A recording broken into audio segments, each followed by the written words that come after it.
नमस्कार। नई परख पर आप सब लोगों का स्वागत है। आखिरकार यह खबर आ रही है कि सरकार मोटे तौर पर नीट का री एग्जाम सफलतापूर्वक करवा पाई है और इसके लिए एजुकेशन मिनिस्टर खुद का पीठ थपथपा सकते हैं। लेकिन कई जगहों से ऐसी खबरें आई हैं कि बहुत सारे जो डॉक्टर डिग्रीधारी लोग हैं, वे भी नीट के री एग्जाम में अपीयर हुए और उन्होंने किसी और का एग्जाम दिया। मुन्ना भाई एमबीबीएस फिल्म में भी ऐसा ही कुछ हुआ था। समाजवादी पार्टी के अध्यक्ष अखिलेश यादव ने अपने फेसबुक पोस्ट पे इस बात को इंगित करते हुए शिक्षा मंत्री का इस्तीफा मांगा है। उनका यह कहना है कि कम से कम अब शिक्षा मंत्री को इस्तीफा दे देना चाहिए, क्योंकि एक सेंटर से ऐसी खबर आई, 9 लोगों की गिरफ्तारी हुई। लेकिन इस बात की कोई गारंटी नहीं है कि कितने सेंटर्स पे ऐसा काम हुआ होगा, कितने ऐसे सेंटर्स रहे होंगे जहां पर फर्जी तरीके से एग्जाम देने वाले लोगों को गिरफ्तार नहीं किया जा सका होगा। तो इस लिहाज से इस बार का एग्जाम भी काफी हद तक कॉम्प्रोमाइज्ड है। समाजवादी पार्टी के अध्यक्ष का यह कहना इसलिए सही लगता है क्योंकि जो सरकारी व्यवस्था है उसके अंतर्गत यह पूरी की पूरी एग्जाम की पद्धति फुल प्रूफ होनी चाहिए, यानी कि कहीं से भी इसमें गड़बड़ी की कोई संभावना नहीं होनी चाहिए। लेकिन गड़बड़ियां लगातार सामने आ रही हैं, तो इस लिहाज से शिक्षा मंत्रालय को इस पर ध्यान देना चाहिए। लेकिन अगर हम नीट के एग्जाम की बात को एक तरफ रख दें और मोटे तौर पर हमारे देश में जो मौजूदा सरकार है, केंद्र सरकार, वह किस तरीके से काम कर रही है इस पर ध्यान दें, तो एक बात बिल्कुल साफ हो जाती है कि यहाँ पर मंत्रियों को ऐसा महसूस होता है कि उनकी कोई खास जिम्मेदारी नहीं है। बल्कि मैं तो यह भी कहूंगा कि 2 या 3 या 4 मंत्रियों को छोड़ दिया जाए तो अधिकांश मंत्रियों के पास शायद कोई काम भी नहीं है। ऐसा लगता है कि अधिकांश निर्णय काफी सेंट्रलाइज तरीके से पीएमओ के द्वारा लिए जाते हैं और जो अधिकांश मंत्री हैं वो बस रबर स्टैंप का काम करते हैं। जब मैं अधिकांश मंत्री कह रहा हूं तो मेरा अर्थ सीधे तौर पर है कि प्रधानमंत्री काफी सक्रिय हैं, गृह मंत्री सक्रिय हैं, कुछ हद तक रक्षा मंत्री, कुछ हद तक वित्त मंत्री और कुछ हद तक शिक्षा मंत्री को हम सक्रिय मान सकते हैं। लेकिन इसके अलावे जितने सारे विभाग हैं, वहां के सारे मंत्री ऐसा लगता है कि बिना किसी काम काज के बैठे हुए हैं।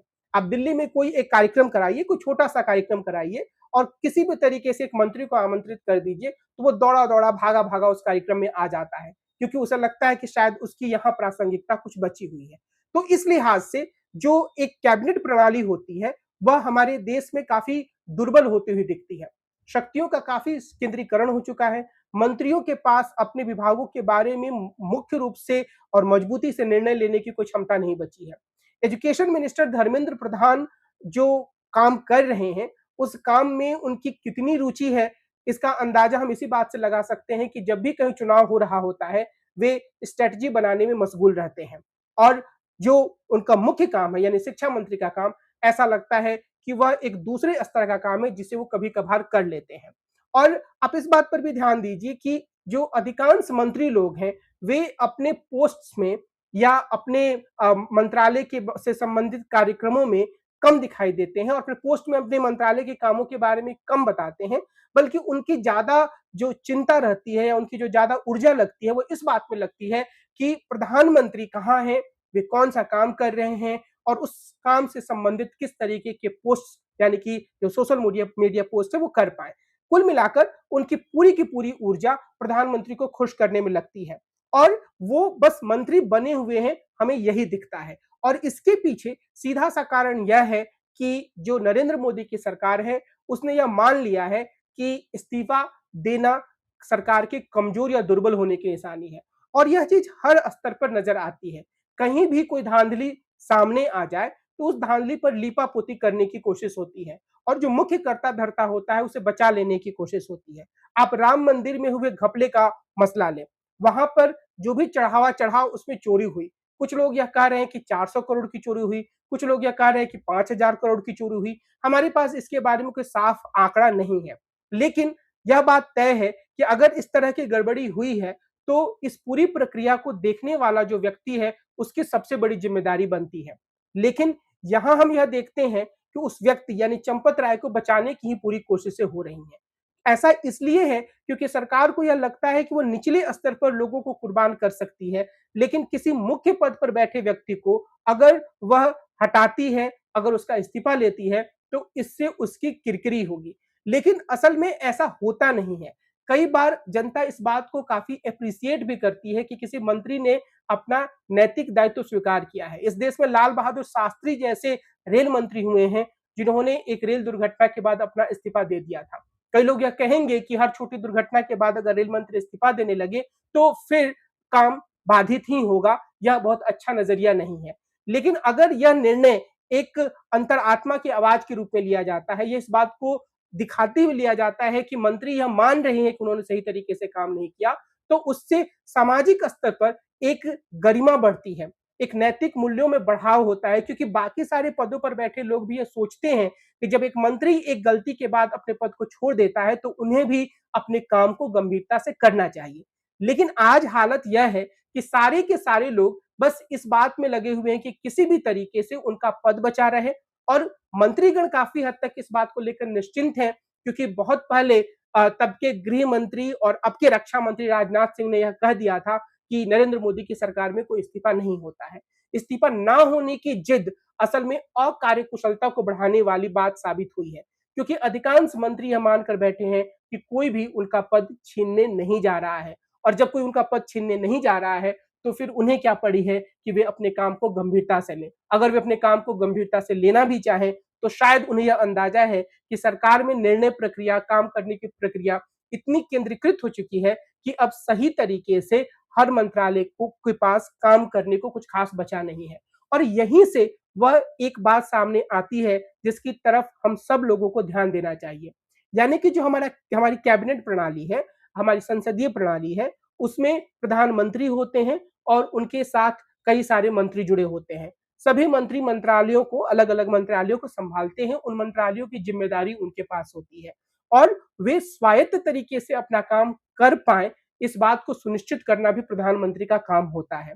लेकिन मौजूदा समय में जिस तरह की स्थिति बनी हुई है, उसके बारे में एक आम परसेप्शन है कि असल में सारी शक्तियों का केंद्रीकरण हो चुका है, और यह भी एक बहुत ही दुखद स्थिति है कि जो मंत्रीगण हैं, वे अपने कामों को लेकर खुलकर बोलते हुए दिखाई नहीं देते हैं। वे यह बताते हुए दिखाई नहीं देते हैं कि उनके मंत्रालय ने कौन से अच्छे काम किए हैं, उनकी आगे की योजना क्या है, वे किस तरीके से अनेक तरह की जो बाधाएँ लोगों के सामने आ रही हैं, उसे दूर करने का प्रयास कर रहे हैं। अगर वे ऐसा करते हुए दिखते, तो लोगों को ज़्यादा भरोसा होता उनके ऊपर। अगर वो ऐसा करते हुए दिखते, तो फिर उनकी ज़िम्मेदारी भी तय की जा सकती थी। लेकिन स्थिति यह बनी हुई है कि लोग अलग-अलग कुर्सियों पर बैठे हुए हैं और अपनी कुर्सी बचाने की चिंता में ही लगे हुए हैं। तो इससे जो हमारी संसदीय प्रणाली है, वह काफ़ी दुर्बल स्थिति में आ गई है, और साथ ही इससे यह बात भी साफ होती है कि नरेंद्र मोदी की सरकार के भीतर जितने भी मंत्रीगण हैं, उनके पास कोई खास शक्ति नहीं है, उनके पास कुछ खास करने को नहीं है। कुछ एक मंत्रियों को जैसे मैंने पहले उल्लेख किया, हम इस संदर्भ में एक अपवाद के रूप में ज़िक्र कर सकते हैं, लेकिन अधिकांश मंत्रियों के बारे में अगर आप प्रतियोगी परीक्षाओं की तैयारी नहीं कर रहे हैं, तो आप नहीं जानते हैं। आप अखबारों में उनके बारे में नहीं खबरें पढ़ते हैं, आप अखबारों में उनके मंत्रालयों के बारे में नहीं खबरें पढ़ते हैं, और यह जो स्थिति है, मैं यह कहूँगा कि यह हमारे लोकतंत्र के लिए अत्यंत दुखद स्थिति है। यह हमारे लोकतंत्र का जो पूरा ढाँचा है, उसके कमज़ोर होने का भी संकेत करता है।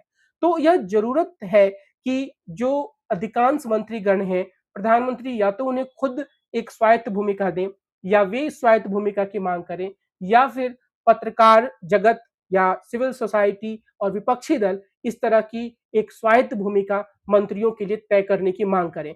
और यह तभी हो पाएगा जबकि एक मंत्री अगर वह गलत काम करता है, चाहे वो हरदीप पुरी हो, चाहे वो धर्मेंद्र प्रधान हो, अलग-अलग मौकों पर उनसे या तो कोई गलत काम होता है या कोई चूक होती है, तो वो इस्तीफा दें, उनकी जवाबदेही तय हो। आप इस बात को देखिए कि हमारे देश में तमाम तरह की घटनाएँ होती हैं और तमाम तरह की दुर्घटनाएँ होती हैं, तमाम तरह की लापरवाहियाँ होती हैं, पर उनके बारे में मंत्रीगणों की ज़िम्मेदारी फिक्स नहीं होती है। ऐसा लगता है कि बहुत ज़्यादा अगर आक्रोश है, तो कोई एसआईटी का गठन कर दिया जाएगा या निचले स्तर पर किसी अधिकारी को सस्पेंड कर दिया जाएगा, पर जो मंत्रीगण हैं, उन्हें कोई छू नहीं सकता है। और यह जो एक स्थिति है, वह ऐसा लगता है कि प्रधानमंत्री के मजबूत होने का संकेत है, लेकिन यह प्रधानमंत्री के मजबूत होने का संकेत होने के बावजूद हमारे लोकतंत्र की कमजोरी को ही दर्शाता है। और यह इस बात को भी दर्शाता है कि मंत्रीगणों के भीतर अब कोई ज़िम्मेदारी की भावना नहीं बची है, और कुल मिलाकर जो भी चीज़ें चल रही हैं, वे प्रधानमंत्री की लोकप्रियता के आधार पर चल रही हैं, जिस दिन प्रधानमंत्री की तथाकथित लोकप्रियता मैं कहूँगा थोड़ी नीचे आएगी, उस दिन भारतीय जनता पार्टी को इसका बहुत बड़ा खामियाजा भुगतना पड़ेगा, क्योंकि उनके तमाम मंत्रियों के बारे में बहुत ही नकारात्मक छवि बनी हुई है। लोग उन्हें कहीं से भी गंभीर प्रशासक के रूप में नहीं देखते हैं और जब भी प्रधानमंत्री की लोकप्रियता नीचे आएगी, जब भी उन्हें चुनाव में हार का सामना करना पड़ेगा, बाकी तमाम नेतागण हाथ पर हाथ धरे रह जाएंगे और शायद नरेंद्र मोदी के बाद भारतीय जनता पार्टी की चुनौतियां इतनी ज्यादा बढ़ जाएंगी कि उसके पास कोई भी लोकप्रिय चेहरा दिखाने वाला नहीं होगा। हालांकि लोग इस बारे में वाद विवाद करते रहते हैं कि भाई इसके बाद तो योगी आदित्यनाथ आ जाएंगे, अमित शाह आ जाएंगे, लेकिन जो नेताओं की एक लंबी कतार जो वाजपेयी जी के समय में भारतीय जनता पार्टी में थी, मुझे लगता है कि आने वाले समय में वह भारतीय जनता पार्टी के पास नहीं होगी। वह इसलिए नहीं होगी क्योंकि नरेंद्र मोदी ने इस बात की इजाजत नहीं दी है अपने मंत्रियों को कि वे अपने आप को एक कुशल प्रशासक या जननेता के रूप में स्थापित करें। वे हर जगह कमजोर और ऐसे लोगों को रखते हैं जिनकी अपनी आवाज ना हो। तो यह स्थिति अत्यंत दुखद है भारतीय जनता पार्टी के लिए और निश्चित रूप से हमारे लोकतंत्र के लिए। आज की अपनी इस चर्चा को मैं इसी बिंदु पर विराम देता हूं। हम कल फिर मिलेंगे और एक अन्य मुद्दे पर विस्तार से बातचीत करेंगे। नमस्कार।